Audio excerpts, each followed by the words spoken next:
Have you ever felt like you're living in the space between promise and fulfillment? Like you're carrying something sacred inside you, but the world can't see it yet?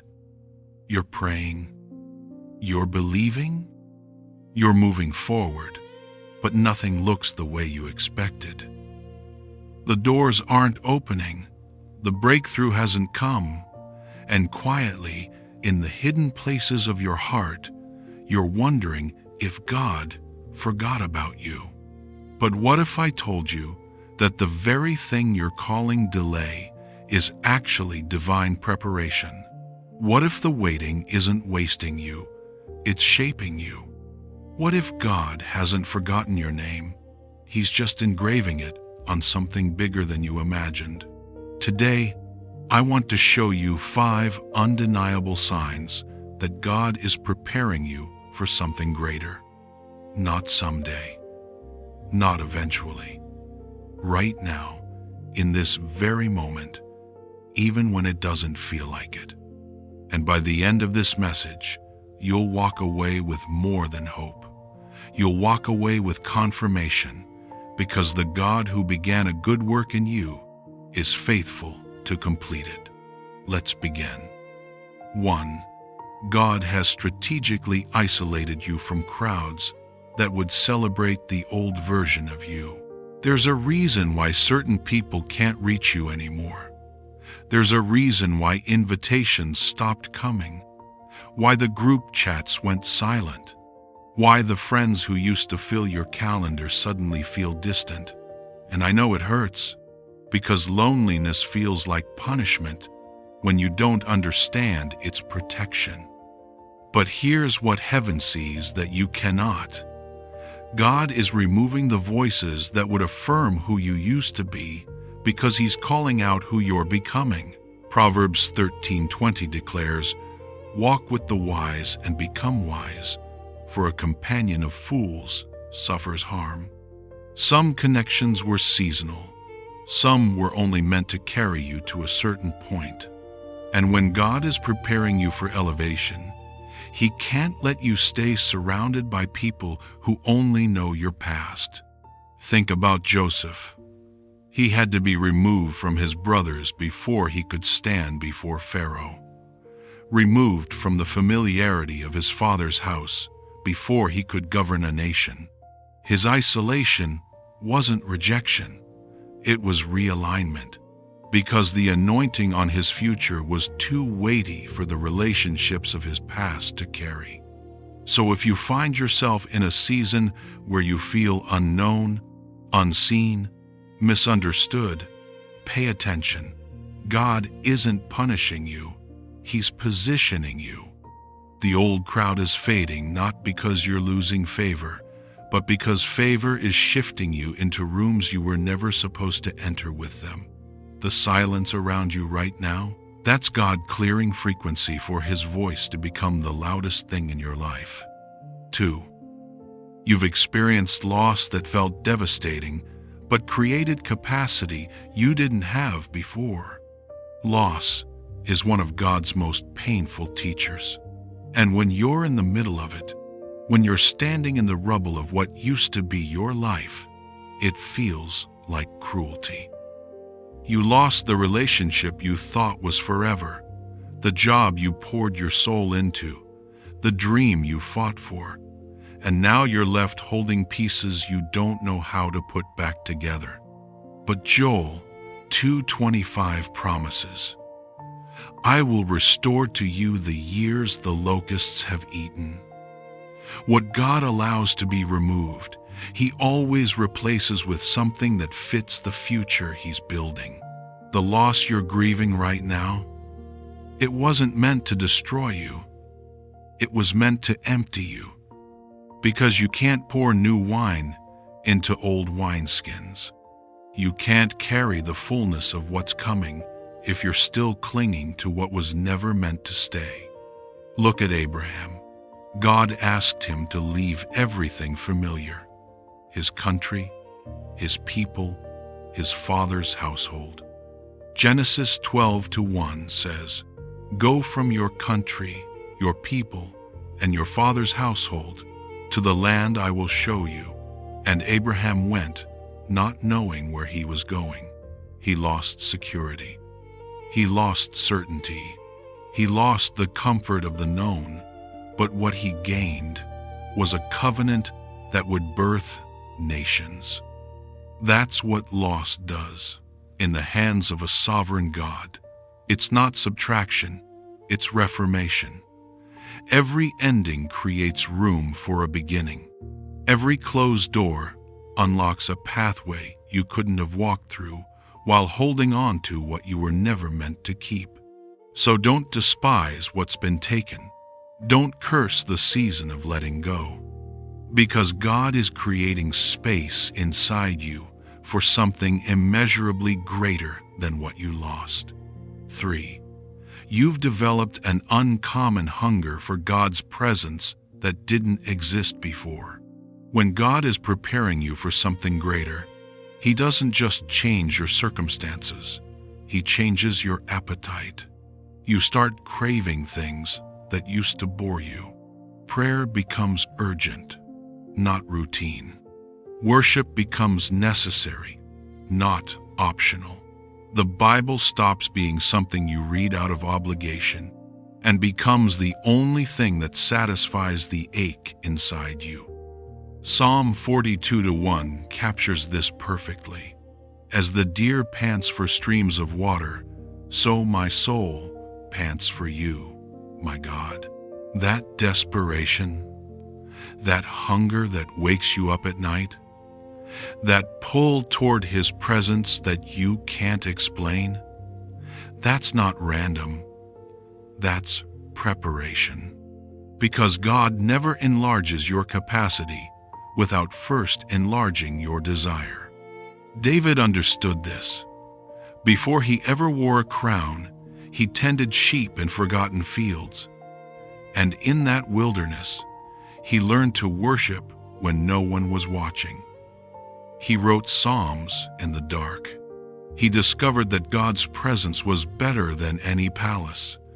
And that hunger, that intimacy he cultivated in obscurity, became the foundation that sustained him through betrayal, warfare, and kingship. You're not just waiting on God. God is cultivating hunger in you so that when the blessing comes, you won't worship the gift more than the giver. He's teaching you now, in the wilderness, that His presence is the greatest reward. So when promotion arrives, when doors swing open, when favor floods your life, you'll know how to steward it without losing yourself, because your foundation won't be built on what He gives you. It will be built on who He is to you. 4. You've been given assignments that feel small but require great faithfulness. Preparation rarely looks impressive. It's quiet, it's hidden, it's repetitive. And if you're measuring your progress by what people can see, you'll miss what God is building in secret. Because faithfulness in small things is the training ground for authority in large things. Jesus said it plainly in Luke 16:10. Whoever can be trusted with very little can also be trusted with much. God doesn't promote people who are ready for the spotlight. He promotes people who were faithful when no one was watching, when there was no applause, no recognition, no immediate reward, just obedience and consistency in the small, unseen assignments. Think about Moses, 80 years old, tending sheep in the wilderness, no platform, no ministry, no followers, just animals and silence. And yet, that wilderness was his seminary. Every day of showing up to care for sheep was preparing him to shepherd a nation. The patience required to lead stubborn animals trained him for the patience required to lead stubborn people. His small assignment was producing the character his massive calling would demand. So don't despise where you are. Don't compare your behind the scenes to someone else's highlight reel. If God has you serving in obscurity, stewarding something that feels insignificant, managing responsibilities that no one celebrates, stay faithful, because what feels like a delay is actually development. What looks like smallness is actually strengthening. And the God who sees you in secret is preparing to reward you openly. 5. You've been stripped of self-reliance and forced to depend on God alone. This is perhaps the clearest sign. When God is preparing you for something greater, He systematically removes every crutch you've been leaning on. The backup plans crumble. The safety nets disappear. The people you thought would always be there become unreachable. And suddenly, you're standing in a place where if God doesn't show up, you have nothing. It feels like abandonment, but it's actually advancement. Because as long as you have options, you'll never fully trust God. As long as you can figure it out on your own, you'll never experience the miraculous. So God allows you to reach the end of yourself so you can discover the beginning of His power. Paul testified to this in 2 Corinthians 12-9. But he said to me, "My grace is sufficient for you, for my power is made perfect in weakness." Paul had to lose his strength to access God's strength. He had to be emptied to be filled. And what he discovered in his weakness became the testimony that shook nations. Your weakness right now is not your disqualification, it's your invitation. God is teaching you that your greatest strength has never been your ability, it's always been His availability. That when you come to Him empty-handed, broken, unable to do it on your own, that's when His power moves most powerfully. Because a broken vessel can hold more of His glory than one that's still full of itself. So if you feel weak, celebrate. If you feel inadequate, rejoice. If you're terrified because you have no idea how this is going to work out, welcome to the place where miracles happen. Because God doesn't need your strength. He just needs your surrender. Child of God, hear me clearly. You are not forgotten.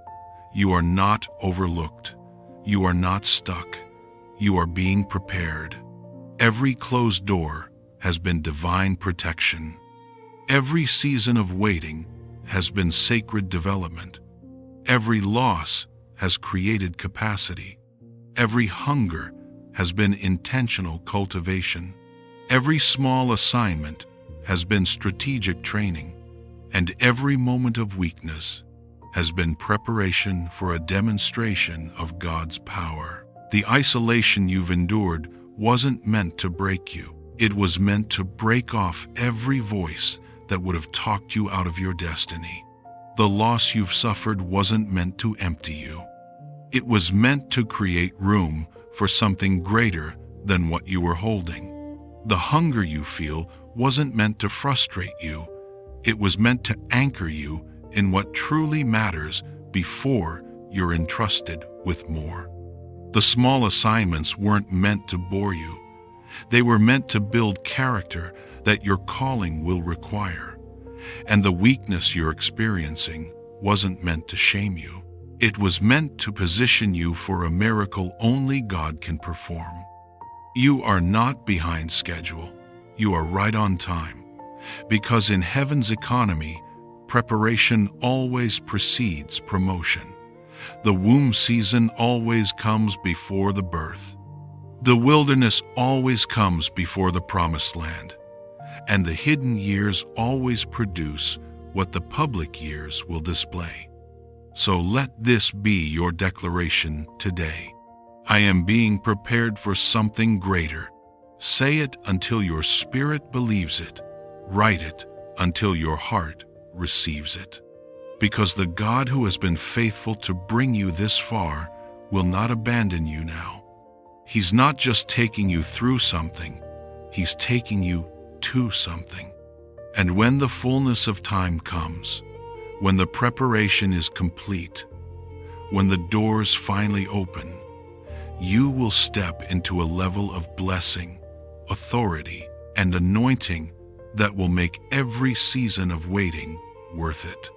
Your story is not ending in obscurity. Your story is unfolding into destiny. And the best chapter isn't behind you, it's ahead of you. So hold on, stay faithful, keep trusting. Because what God is preparing you for is greater than anything you've lost, anything you've been through, or anything you could have imagined on your own. If this word confirms something in your spirit, type in the comments, "I am being prepared." And if this message strengthened you, remember to like, subscribe, and share so others can be reminded that God's preparation is never wasted. God bless you.